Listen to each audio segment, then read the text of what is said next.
to see the slide, right? Yeah. Okay. Okay, recording has started. Mhm. Yeah. So, welcome everyone. Thank you so much for joining Lightning Developer Week for Toronto. Thank you, Karan, and just Jasminder, right? Jaswinder, but all good. Jasminder. Yeah, thank you. So thanks, Jaswinder and Karan, for inviting me. I think this is my first time I'm presenting to this group. I'm really excited.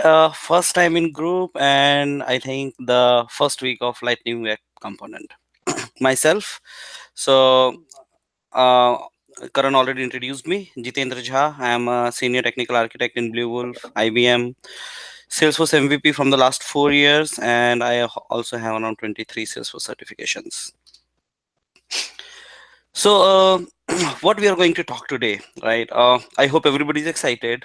I'm pretty excited from the last 2 week when I heard something coming up, Lightning Web Component, and so in the spring 19, Salesforce has made a major change, I will say, especially for the developer on the platform by introduction of Lightning Web Component. The question might come in all of our in all of our mind, right? That why Lightning Web Component? We already have Aura component. We already had a Visual Force. Okay, why it is needed?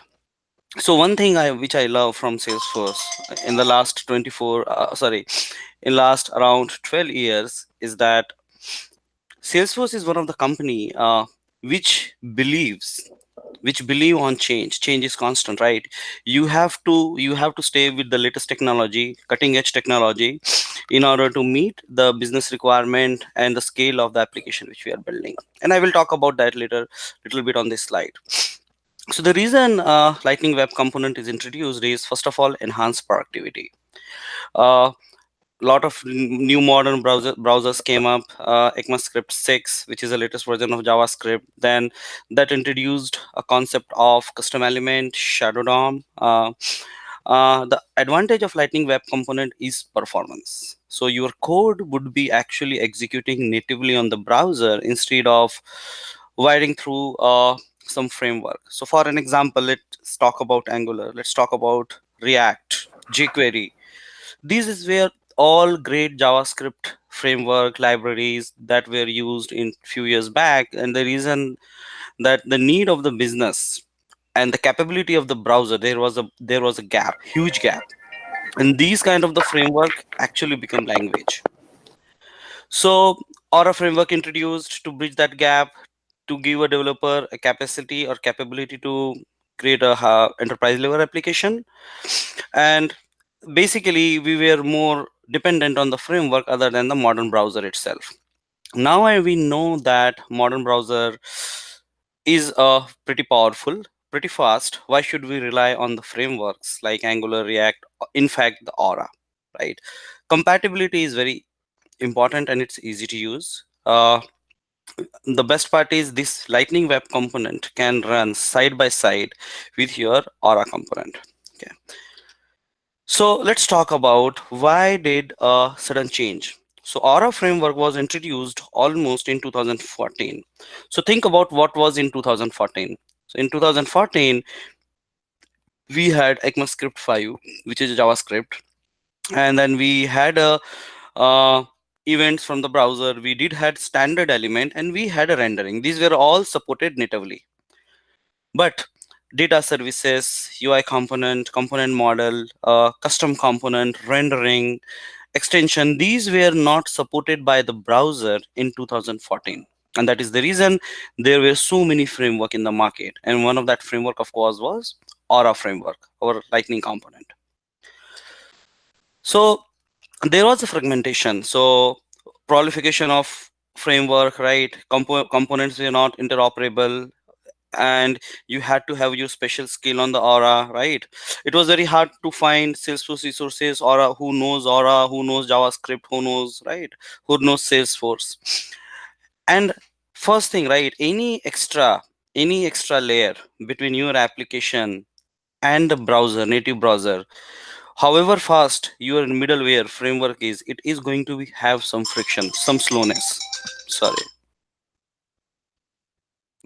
Sorry, just 1 minute. Okay. So that was a 2014, right? That was the issue.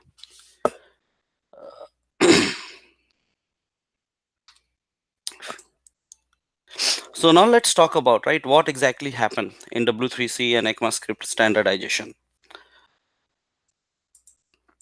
So if you see the graph, right, from 2000 to almost, I will say 2013, 14, this graph was pretty stable. I mean, I remember when I was around 6, 7 years back, a lot of people were saying, "Oh, JavaScript is one of the language which is not right for the enterprise application." Everybody was kind of hitting JavaScript, trying to avoid the JavaScript, right?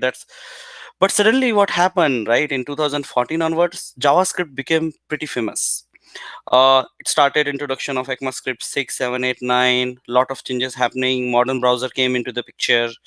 Uh, Promises, decorators, web component, and then Shadow DOM. Those all things started coming up from the 2014, and that's where the adoption of JavaScript increased. That's where enterprise level applications started coming up. A lot of web systems started coming up, and then welcome to 2019. Now in 2019, right, if we compare the two slides, right, so now web standard means out of the box modern browsers all support these. They support standard element. The important part is they support custom element. There is a concept of shadow DOM which is used for encapsulation, decorators, modules.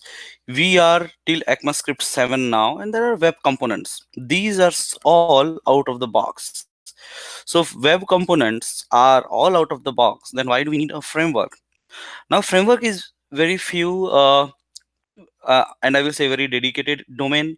So now you need to interact between browser and the Salesforce. So Salesforce has some UI component build based component. Then we have data services, and then of course we have some specialized services. That's all. That should be what we need, and everything else we should stay on the native. And as this slide shows, right, the more native you go, the more speed you will get in your Lightning application. And that's what the Lightning web component does. So anything which was not supported right now here, so this three part is not supported by the modern browser. Modern browser does not so know what is the data services. Modern browser will not know what are the Lightning components, or any component would be specialized for Salesforce. And that is the reason now we have a Lightning web component with the need which we need. So now the benefit. What is the benefit we are getting from the Lightning web component as compared to Aura? So like I said, it's more standard, less proprietary, common component model. Skills can be transferred. So that means you don't need to hunt the Salesforce specialist or a framework specialist. JavaScript specialist can be onboarded, easier to find.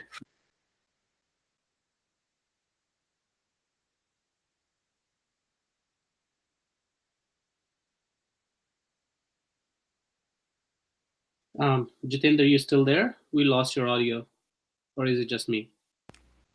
Am I audible now? Okay, yes, you're back. Sorry. So did I complete this slide? The better performance we were, right? Yes.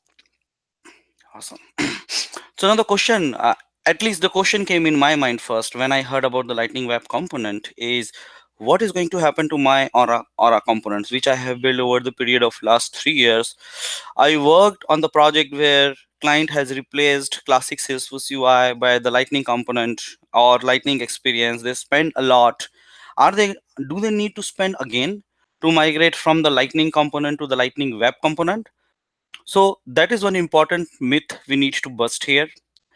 You don't have to do anything special. Whatever the Lightning component, old Aura framework component we had, that will continue to work. And actually, those Aura components are going to coexist with the Lightning web component.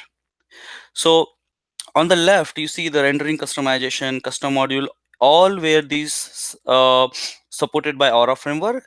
The only difference is now this part would be supported. Orange means native browser. That's how it is going to be supported, and it can stay at the same time in the same application, and they can in fact communicate to each other. LWC, Lightning Web Component, can communicate with the Lightning component and vice versa.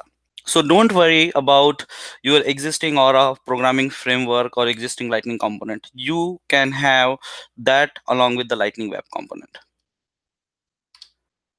So what is the summary of our discussion that we discussed? First of all, game changing is a web standard. We are moving towards industry standard. And what industry standard is? The capability of the modern browser. We are moving towards the performance. What we will get from moving to the Lightning Web component is the performance. And the best part is your old component and the Lightning Web component both can coexist together and they can communicate with each other. So let's see some demo.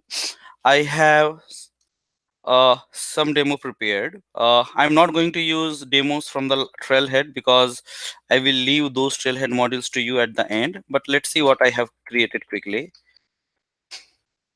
I have a scratch org. I will go slowly.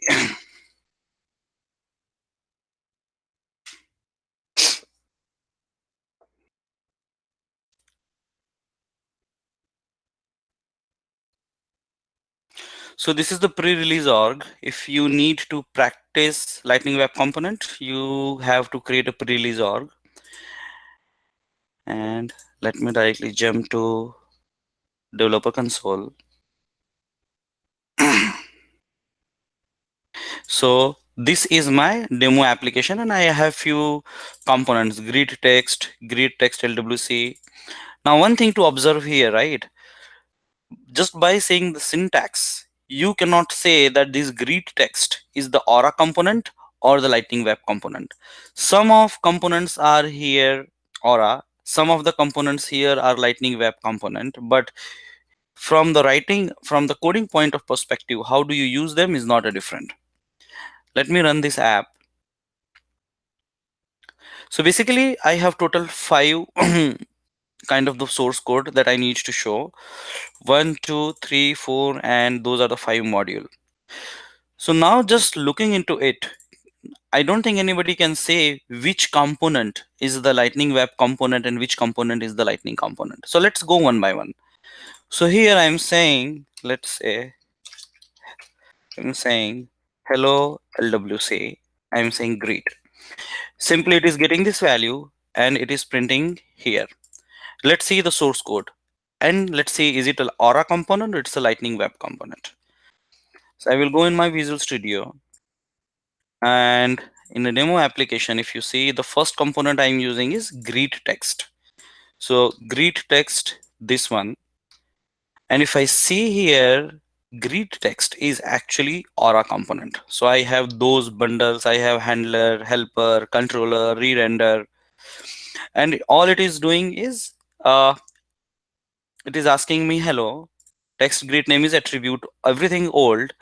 On the click, I am calling the greet user. Old code, I will go on controller. I will simply say component.set greet.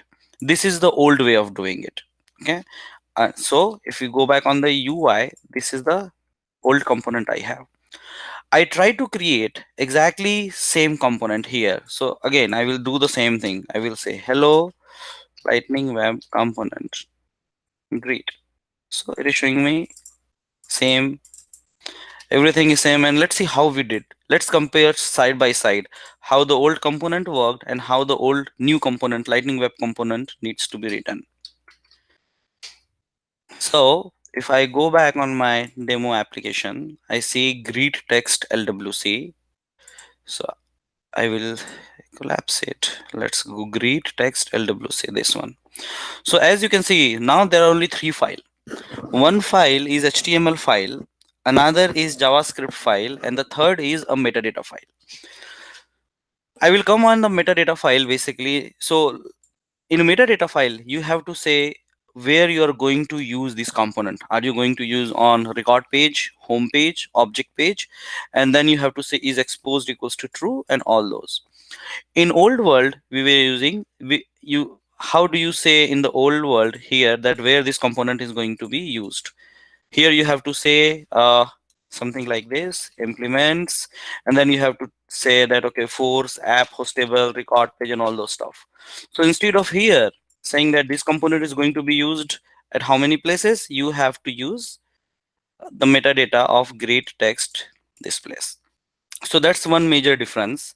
Another major, if you see the lightning bundle, it's around 1 2 3 4 5 6 7 8 9 files in aura. Now in lightning web component you have only 3 files, one metadata, very simple, one html where you are going to write an html code, and then javascript. So one thing, this template, as you can see, every lightning web component starts with template. Now this template is not a Salesforce component. This is the open ECMAScript 6, or open, I will say rather, web component. You can search on internet and you will find that template is actually the HTML5. Now inside template, we have our lightning base component, lightning card. So this lightning card can be used in your lightning component, and the lightning card we are using that even in our LWC. Then I have div name and everything. I have everything all standard lightning based component. On click, I am saying greet user. So this is the difference. In old world, you will do something like this, exclamation mark. In the new, all we have to do is the curly bracket and say the function name. And what will happen is in the JavaScript, so first thing is we always have to import lightning LWC, and this import is again not a Salesforce. This is a part of a vanilla web component, and this is known as a module. So what you are saying to a browser is you want to import LWC module, and then every class should have, I mean every component should have a class name which extends the lightning element. If you know about HTML vanilla web component, again this is exactly same. Line number 2 in the modern browser says that you are going to create a custom component. That's what we are also doing. So it's not again Salesforce. Now there is a concept of decorator. So this greeting is saying we are saying that this variable greeting needs to be tracked. So this track is a decorator which says that it's a two-way binding. Whenever the greeting will change, and wherever the greeting is used on HTML, change that value. So now greeting is here and greeting is here. So now whenever greeting value will change in the JavaScript, it will automatically change on the UI. That's what we are saying as a track. So what just happened is I click here on the button, this method call, which is a greet user. In the greet user, we are trying to get, okay, give me the component whose class name is text input.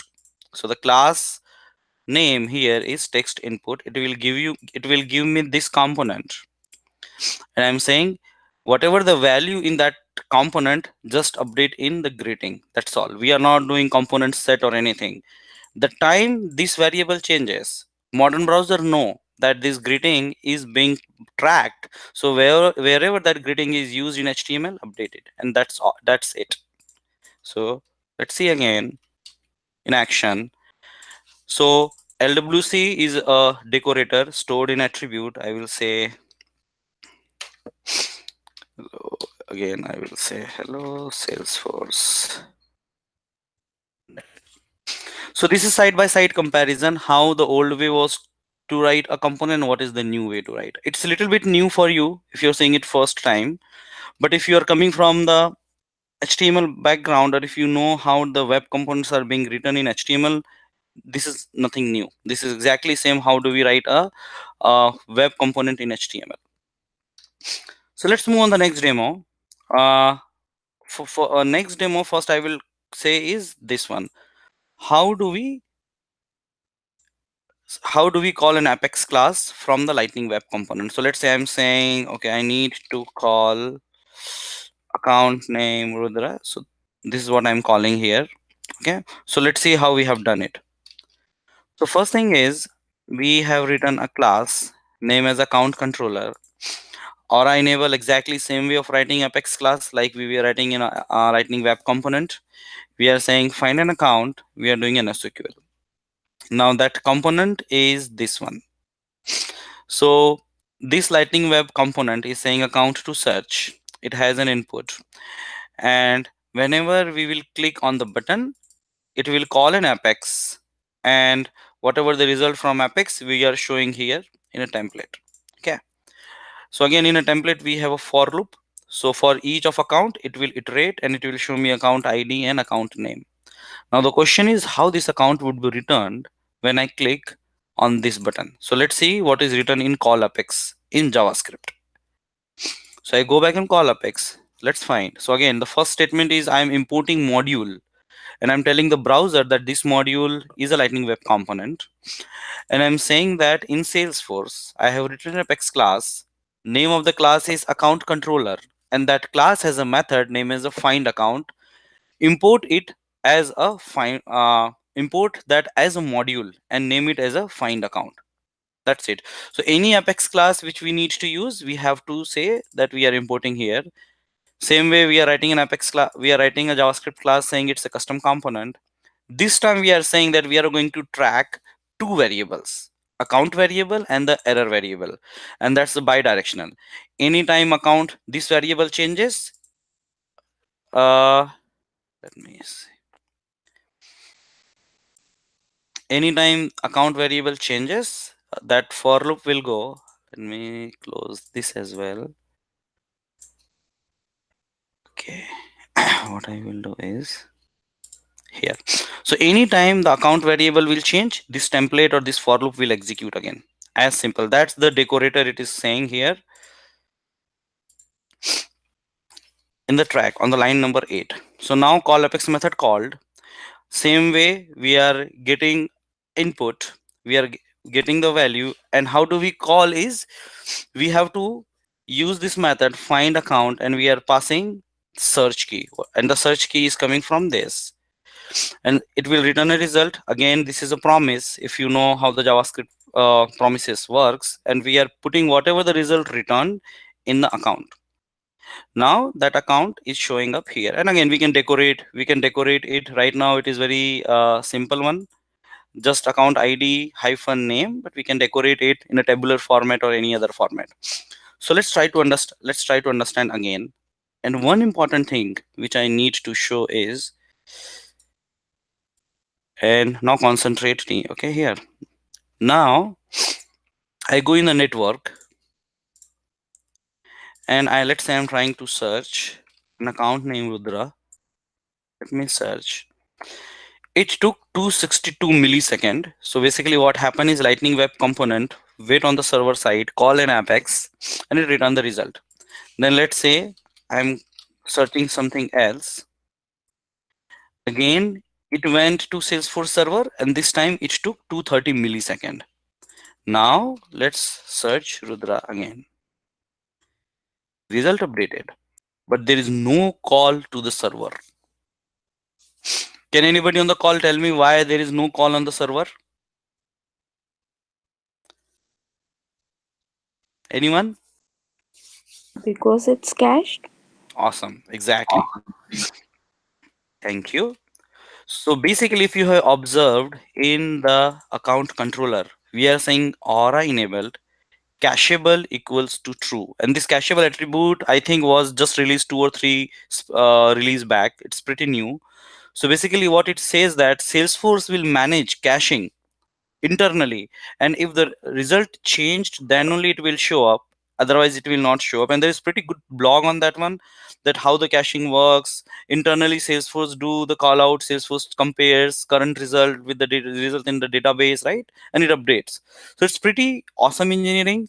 But if you think the complexity, Salesforce has done a marvelous job making a developer's life easier and making applications much faster. So that's about how we did call Apex. The next I would like to. We have one question in the chat. Mhm. Question is, if there are 20 methods in a class which we need on the page, do we need to import each of those methods in a different import statement? Yes. So basically, yeah, what would happen is every method would be imported as a module, and there is a reason for that, right? If you might be, it's just if you are coming from the Java background, right, you know how the import package work. It is always good practice to import one class from the package instead of using star or wildcard. So basically, let's say if your class is 400 or 500 line of code, or so it's a huge. If you directly import class, then it might be possible, right, that you are importing unnecessary method. Your class can have many method. So in my class right now, in account controller, this might not be the right demo. It has only one method, so it might make sense. Okay, why shouldn't I import the whole class itself? But what if it has 10 more method? We don't need to import those, right? So the only method which can be imported is aura enabled, one by one.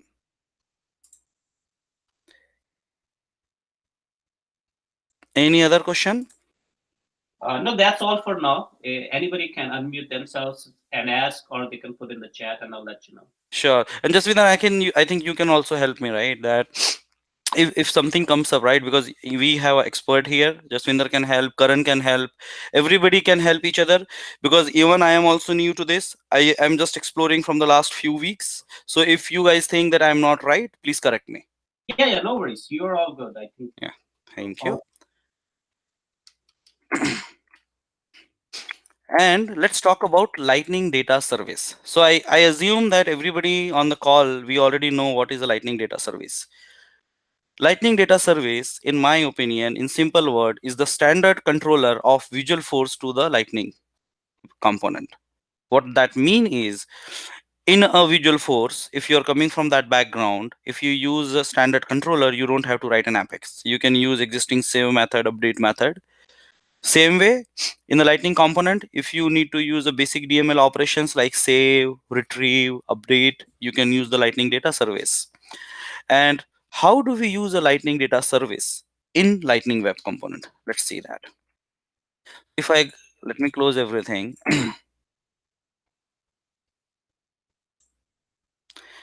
And if I go on my demo app, so the lightning, this is the demo, DS demo. So let me open this one.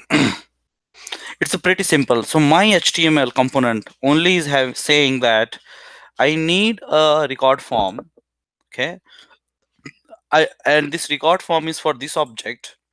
We need to show these many field in edit mode, and on success execute this method.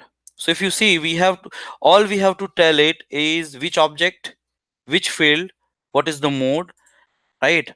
If I go on the JavaScript, I am not importing any Apex code.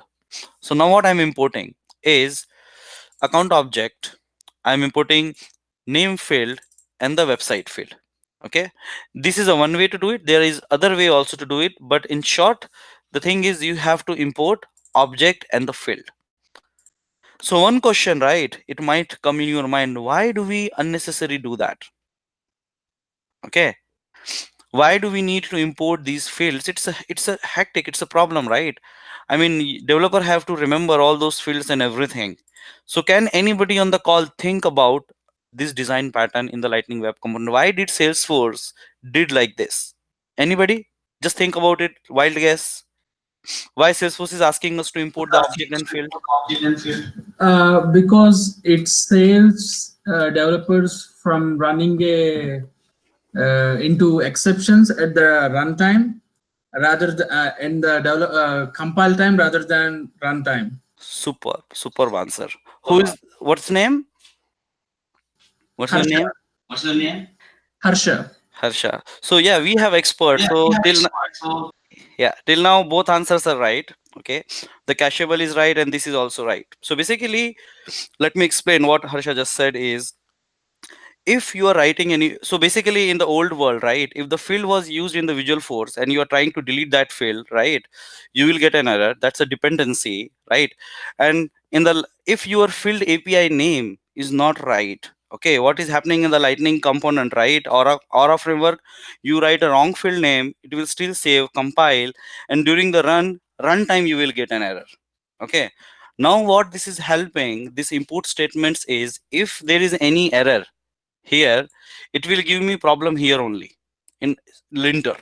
So instead of having an error on the runtime, it's always better to have an error at the compile time or during the writing. So this is the best advantage of having all these object and field as an import. So that's all.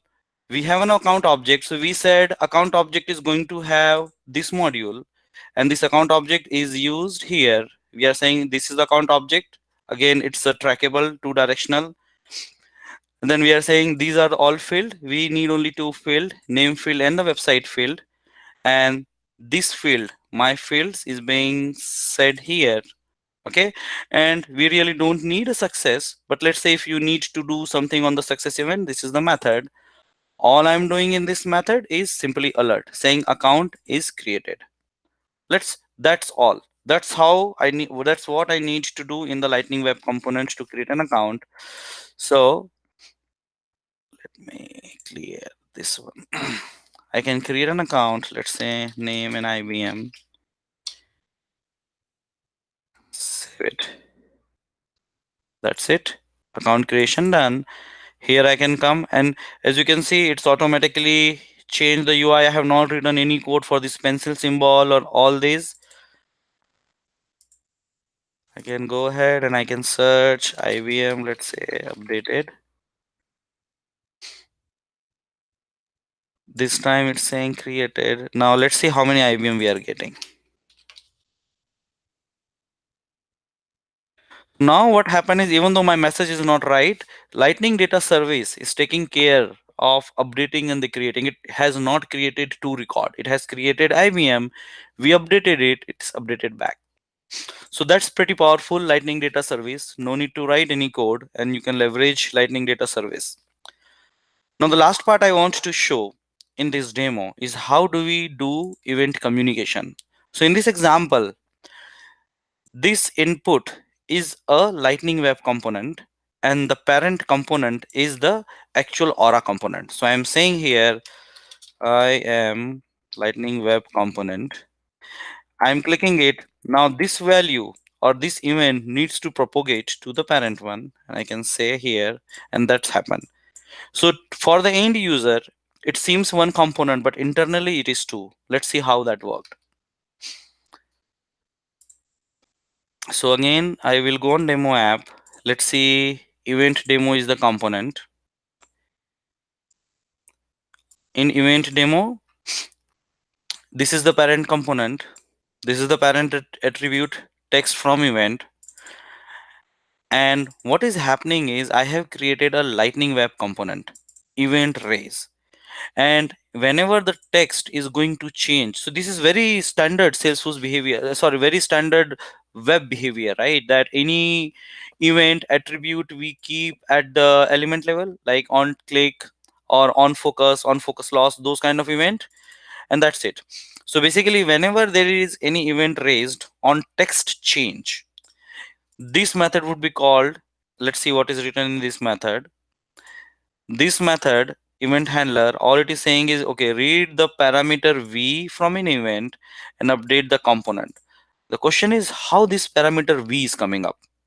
Okay, so let's go back in our Lightning Web component, which is LWC event raise. I will go here, LWC event raise. What is happening, if you see on the UI side, is I have an input box and I have a button. So I have an input box, I have a button. I'm saying on the click of the child button, raise an event so that parent can read it. I'm here. Always first line is module import. Then we are creating a class saying this is a custom component. Raise event method is here. I'm reading an input. Okay. Now this is very important. The name is text change event. And what I have used in my Aura component is on text change. So how did this came? Text change. So what we have to do basically is whatever the name. So this is how we have to do. I have created a custom event, and name of the custom event is txt change. So whatever I write here, that becomes on plus this string. So on text change or on text update, that will become an update. What all I'm doing is in the detail, I'm setting up v and I'm saying dispatch event.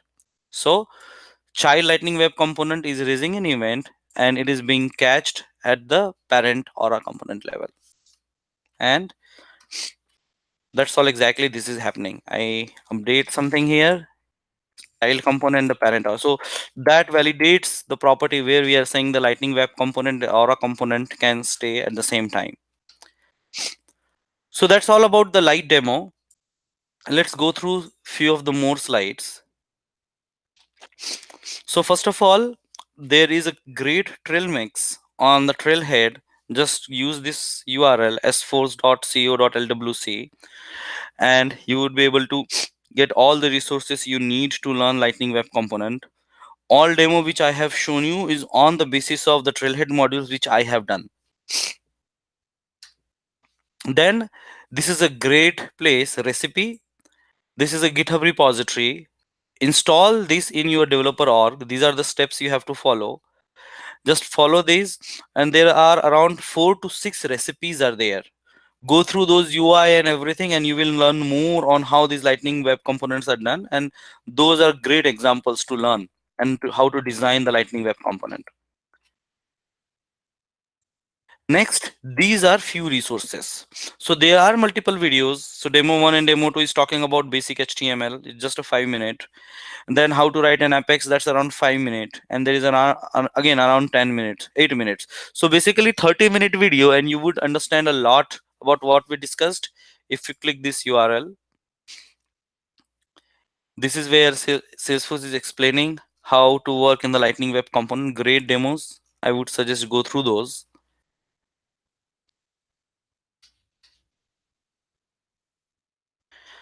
And that's it from my side. So Karan, I would hand over to you. We can discuss if there is any Q&A and you want to do some other housekeeping. Yeah, sure. Yeah. Okay, so any questions on this Lightning Web Components topic? Anyone have? Yeah, I have a question. So we noticed in LWC there are three files. So I just got a question like how do we handle this custom styles? Very good. So custom styles would be the part of template HTML, and you will write a custom CSS. So by default, it will inherit the Lightning design system. That's fine. But if you need to write anything custom, just like in HTML, how do you write? You have a style tag. Either follow that, or you can have your CSS loaded in the resource, static resource, and import that CSS here. So both ways to do it. Okay, thank you. Yeah, so we do share that deck after the meeting. So we'll share that presentation.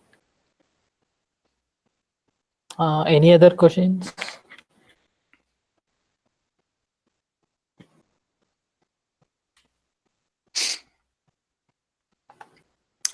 So I think we are meeting remotely, right? Otherwise, if we could have meet personally, so there were some quiz, right, Karan? Yeah, We supposed yeah, to.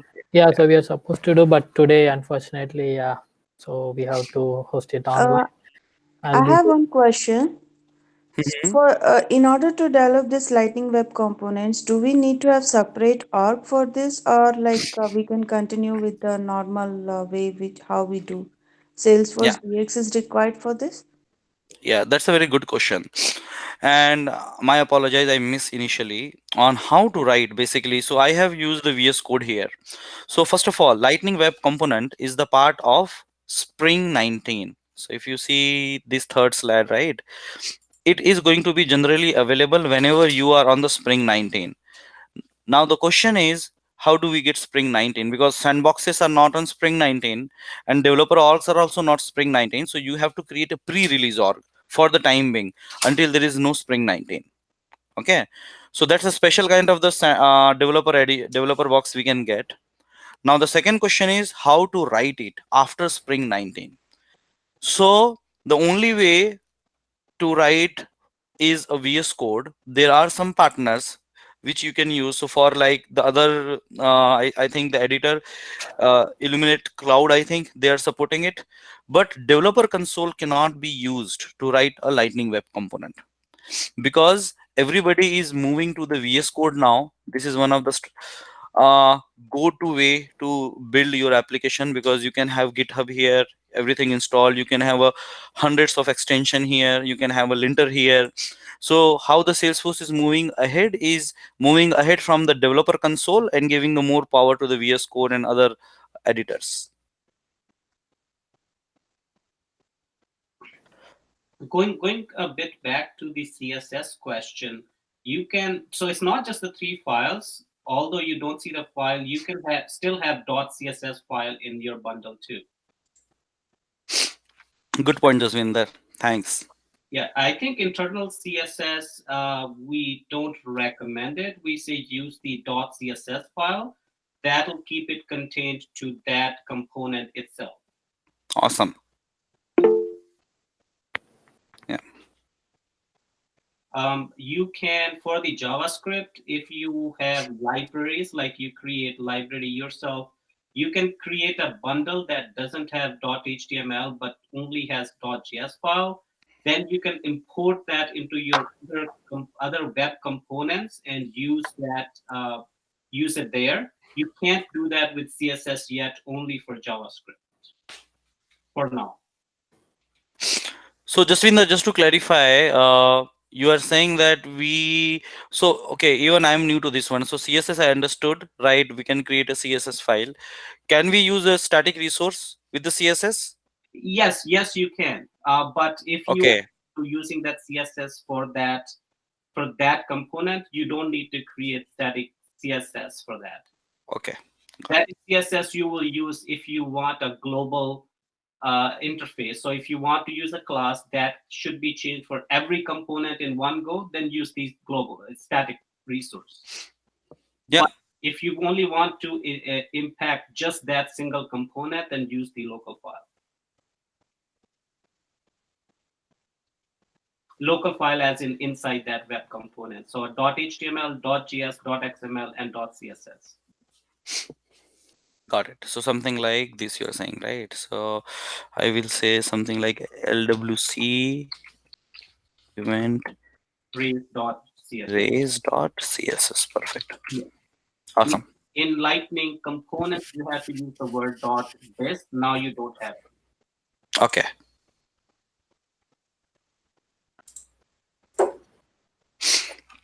Good question, team. Coming up, let's continue question. Even I am learning from these questions.